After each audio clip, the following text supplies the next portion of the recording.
Go Yard. Assalamualaikum warahmatullahi wabarakatuh. Perkenalkan, saya Ina Permatasari dengan NIM D1D021032 dari kelas R001.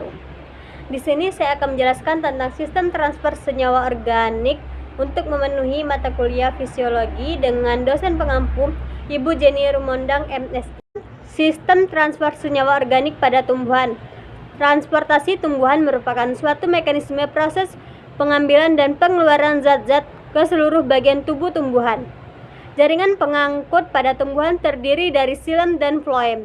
Gabungan dari keduanya disebut dengan berkas pengangkut atau berkas vaskular. Jaringan pengangkut atau berkas vaskular merupakan jaringan yang berperan untuk mengangkut air dan unsur hara dari akar sampai daun, serta mengangkut hasil fotosintesis dari daun ke seluruh bagian tubuh tumbuhan. Jaringan pengangkut terbagi dua, yaitu xilem dan floem. Xilem terbagi menjadi dua, yaitu xilem primer dan xilem sekunder. Floem juga terbagi dua, yaitu floem primer dan floem sekunder. Fungsi jaringan xilem yaitu mengangkut air dan garam mineral dari akar ke daun melalui batang. Fungsi jaringan floem yaitu sebagai jaringan pengangkut bahan organik atau bahan makanan. Xilem adalah jaringan transportasi kompleks yang terbagi dalam berbagai macam dan berbagai bentuk sel. Biasanya, sel xilem yang sudah mati membentuk dinding lignin yang sangat tebal. Dinding tersebut terbentuk dari lignin akibat xilem juga berperan dalam memperkuat jaringan elemen trakea dan pembuluh darah merupakan bagian terpenting dari xilem. Keberadaan trakea pada hampir semua tumbuhan vaskular ditemukan di xilem, kecuali untuk trakea, sebagian besar adalah angiosperma dan sedikit gimnosperma, dan tumbuhan vaskular tidak memiliki biji dan memiliki elemen vaskular. Floem adalah jaringan transportasi berfungsi membawa dan membagikan hasil fotosintesis dari daun ke seluruh bagian tumbuhan. Floem terbentuk dari sel hidup maupun sel mati. Floem mempunyai unsur penyaring, pendamping, albumin dalam gimnosperma serta serabut floem, parenkin floem. Perbedaan xilem dan floem. Xilem satu arah, sedangkan floem dua arah. Di xilem terdapat air dan mineral, sedangkan di floem terdapat air dan makanan. Di xilem, sel tidak memiliki dinding pembatas, sedangkan di floem, sel memiliki dinding pembatas yang berpori.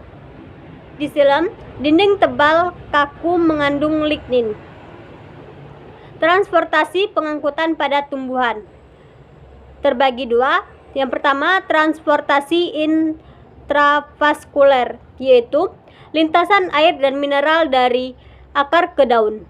Prosesnya yaitu air dan mineral yang sudah berada di xilem akar lalu menuju batang bergerak menuju xilem pada tangkai daun, lalu masuk ke xilem urat daun. Pada ujung urat daun, air lepas masuk ke lapisan bunga karang dan sel palisade. Air yang ada di dalam sel bunga karang lalu diuapkan melalui stomata. Proses penguapan air yang terjadi lewat stomata tersebut kemudian disebut transportasi atau proses pengangkutan makanan pada tumbuhan. Yang kedua yaitu transportasi ekstravaskuler atau lintasan air dan mineral dari tanah ke akar. Transportasi ekstravaskuler adalah pengangkutan air dan zat-zat penting yang terjadi di luar berkas pembuluh pengangkut. Pengangkutan air dan mineral dari dalam tanah di luar berkas pembuluh ini dilakukan melalui dua mekanisme, yaitu apoplas melalui ruang antar sel dan simplas melalui sitoplasma. Proses dari transportasi ini adalah air dan mineral dari dalam tanah melalui rambut akar menuju ke sel epidermis, lalu menuju korteks. Setelah itu ke endodermis, lalu silinder pusat.